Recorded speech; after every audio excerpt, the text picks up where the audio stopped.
Hi guys, welcome to our channel Hello Health. तो आज हम इस वीडियो में बात करेंगे प्रेगनेंसी के फर्स्ट मंथ के बारे में, यानी कि 1 से 4 सप्ताह का जो समय होता है उस वक्त हमारे शरीर में क्या क्या चेंजेस हो सकते हैं, हमारी क्या क्या डाइट होनी चाहिए, बच्चे का डेवलपमेंट कितना होता है और क्या क्या सावधानियां रखनी चाहिए।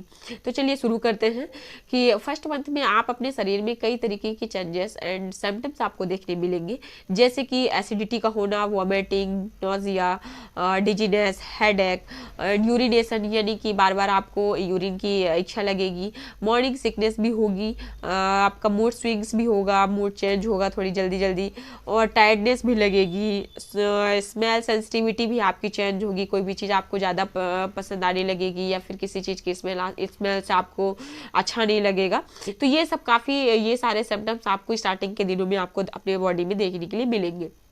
अब हम ये देखते हैं कि जैसे हमारी प्रेगनेंसी कंसीव हो गई है, फर्स्ट मंथ है आपका, अब आपको ये टेंशन हो रही होगी कि हम अपनी डाइट में क्या क्या शामिल करें, हाँ, ताकि हमारे बच्चे को और हमारे लिए हमारे बच्चे और हमारे बच्चे के लिए डाइट जो है कि वो उसमें कंप्लीट डाइट हो। तो इसके लिए हम आपको बताएंगे कि हमारी डाइट होनी चाहिए उसमें हमें completely proteins, vitamin and minerals होने चाहिए और फाइबर युक्त डाइट होनी चाहिए। और जो मिल्क होता है, मिल्क से जो बने प्रोडक्ट होते हैं, दाल हो गई, अंकुरित अनाज हो गए, अंडे हो गए, इनको हमें अपने डेली रूटीन में अपने शामिल करना है। अब होता है आयरन, मेन सबसे प्रेगनेंसी के पूरे टाइम में अपने बॉडी में आयरन, एचबी की कमी तो बिल्कुल भी नहीं होनी चाहिए। आयरन की पूर्ति के लिए अपने को कौन कौन से डाइट लेनी चाहिए, हरी पत्तेदार सब्जियां हो गई, आप सीजनल सब्जियों का भी यूज कर सकते हैं, अनार हो गया, लीची हो गया, अंजीर हो गई, किशमिश, इनमें भरपूर मात्रा में आयरन मौजूद होता है, आप अपने डेली रूटीन में इसको शामिल कर सकती हैं। अब हो गया प्रेगनेंसी की सबसे बड़ी प्रॉब्लम होती है कॉन्स्टिपेशन। कॉन्स्टिपेशन से बचने के लिए आपको अपनी डाइट में फाइबर युक्त भोजन को शामिल करना चाहिए और ज़्यादा से ज़्यादा पानी पीना चाहिए, जूस को शामिल करना चाहिए। अगर आपको वॉमिटिंग हो रही है और आप ये सोच रहे हैं कि हम पानी पी रहे हैं या खाना खा रहे हैं तो हमें फिर से वॉमिटिंग होगी, तो हम इन सब चीज़ों को अवॉइड करते हैं, पानी नहीं पीते हैं, खाना नहीं खाते हैं, तो ऐसा बिल्कुल भी नहीं करना है। अगर आप पानी कम पीते हैं, कमी करते हैं, तो आपको डिहाइड्रेशन होने के चांसेस ज़्यादा रहते हैं, इसलिए आपको पानी भरपूर मात्रा में पीना है। अब चलिए हम ये देख लेते हैं कि बच्चे का डेवलपमेंट फर्स्ट मंथ में कितना होता है। तो होता क्या है कि ओवम एंड स्पर्म्स का फर्टिलाइजेशन ये फर्स्ट मंथ में होता है। जब ओवम फर्टिलाइज्ड हो जाता है तो इसके इम्प्लांटेशन की जो प्रोसेस होती है वो स्टार्ट होती है। तो फर्टिलाइज्ड ओवम फैलोपियन ट्यूब से होकर यूट्रस की वॉल में जाकर अटैच हो जाता है। जब फर्टिलाइज्ड ओवम यूट्रस वॉल से अटैच होता है उसके बाद जो फिटस होता है उसकी डेवलपमेंट की प्रोसेस शुरू होती है। बाकी के जो ऑर्गन्स है, वहाँ के जो सिस्टम है वो उसकी जो प्रोसेस प्रोडक्शन है वो सब बनना शुरू हो जाता है। एमनियोटिक सैक का भी निर्माण इसी टाइम में शुरू हो जाता है, क्योंकि जो बच्चे की जो चारों तरफ की वॉल होती है जिसे पानी की थैली कहा जाता है, उस थैली का निर्माण होना शुरू हो जाता है। प्लेसेंटा की जो प्रोडक्शन होती है वो स्टार्ट हो जाती है और जो ब्लड वेसल्स होती है वो भी स्टार्ट हो जाती है। मतलब इस मंथ में जो भी हमारी मेन पार्ट हुए अपनी बॉडी के या बच्चे को डेवलपमेंट के लिए, वो उनका प्रोडक्शन स्टार्ट होता है। अभी कम्प्लीटली किसी भी तरीके का कंप्लीट कोई भी बॉडी पार्ट तैयार नहीं होता, बस इसकी जो भी प्रोडक्शन है वो सब स्टार्ट होते हैं।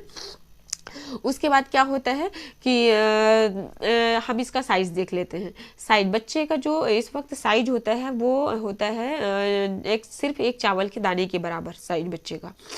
तो अब हम ये देखते हैं कि हमें इन फर्स्ट मंथ में किन किन सावधानियों का ध्यान रखना चाहिए, कि हमें ये सब चीज़ें नहीं करनी चाहिए, क्योंकि जो प्रेगनेंसी का फर्स्ट मंथ होता है तो बहुत ही रिस्की होता है, इसमें मिसकैरेज होने की संभावना ज़्यादा हो जाते हैं। तो हमें इन सब चीज़ों का ध्यान रखना है कि हमें ये चीज़ें नहीं करनी है। पहला है रस्सी कूदना। रस्सी नहीं कूदना चाहिए। अगर आप रस्सी कूदते हैं तो इससे आपको और आपके बच्चे को नुकसान हो सकता है, इसलिए इस चीज़ को अवॉइड करना चाहिए। दूसरा है लंबे समय तक खड़े नहीं होना है या लंबे समय तक हमें बैठे नहीं रहना है, हमें रेस्ट भी करना है और एक्टिव ही रहना है, हमें एक्टिविटी भी अपनी नॉर्मल रखनी है। तो इन सब में हमको बैलेंस बना के रखना चाहिए। फिर है ज़्यादा टाइट कपड़े भी नहीं पहनने हैं, आपको ऐसे कपड़ों का यूज करना है जिसमें आपको पूरी तरह से कंफर्टेबल फील हो। हील नहीं पहनना है, हील का यूज बिल्कुल नहीं करना है। फिर है भारी वजन आपको नहीं उठाने हैं। कच्चे मांस, कच्चे अंडे और कच्चे पपीते का यूज बिल्कुल भी नहीं करना है स्टार्टिंग के। तो जो फर्स्ट 3 मंथ्स होते हैं इनमें तो आपको इन चीज़ों का तो बिल्कुल भी इन सब सब चीज़ों को अवॉइड करना चाहिए। सबसे बड़ी और इम्पोर्टेंट बात, आपको लॉन्ग ड्राइव नहीं रखनी चाहिए, लंबे कोई यात्रा से बचनी चाहिए, लॉन्ग ट्रेवल भी नहीं करना है आपको। इन सब चीज़ों का ध्यान आपको फर्स्ट मंथ में तो बिल्कुल भी रखना है, किसी भी तरीके की में इनमें लापरवाही नहीं रखना है, अन्यथा इसका नतीजा गलत भी हो सकता है। और मोस्ट इम्पॉर्टेंट बात, आपको फर्स्ट मंथ से ही, या तो आप प्रेगनेंसी अगर कंसीव करने की कोशिश कर रहे हैं तो 3 मंथ पहले से ही फॉलिक एसिड को स्टार्ट कर देना है। इसकी 5 mg की डोज आपको डेली रूटीन में लेनी है।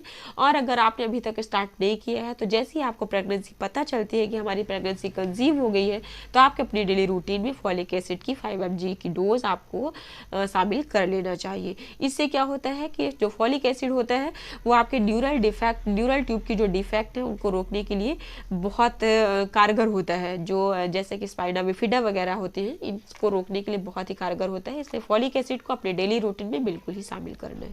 तो आज की इस वीडियो में जो हमने बताया कि प्रेगनेंसी का फर्स्ट मंथ, इसमें क्या क्या सिम्टम्स हमें दिखते हैं, डाइट में हमें क्या लेना चाहिए, और बच्चे का डेवलपमेंट अभी कितना हुआ है, हमें क्या क्या सावधानियां रखनी चाहिए।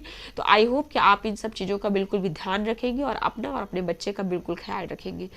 चलिए, हमारी वीडियो अगर आपको अच्छी लगी हो तो हमारे चैनल को सब्सक्राइब जरूर करें, लाइक एंड कमेंट भी करें।